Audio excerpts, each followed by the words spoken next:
Hi guys, আপনারা সবাই কেমন আছেন? হিন্দু ভাইদের নমস্কার, মুসলমান ভাইদের আদাব।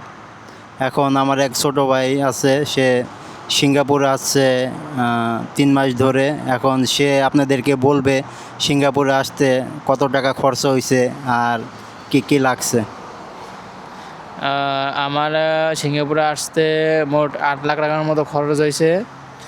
তো সিঙ্গাপুরে আমার দালাল যে কথা বলছিল টাকা 15,000 টাকা মতো বাড়িতে পাঠানো যাবে।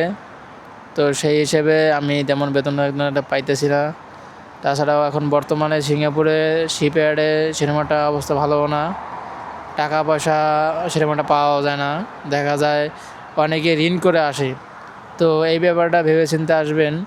ঋণ করলে দেখা যায় মাস শেষে অনেক টাকা ঋণের সুদ হয়।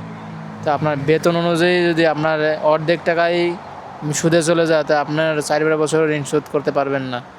তো আপনারা ভবিষ্যতে ভালো কিছু করতে পারবেন না। এখন কি আসা উচিত 8 লক্ষ টাকা খরচ করে সিঙ্গাপুরে? এখন তুমি কি বলো?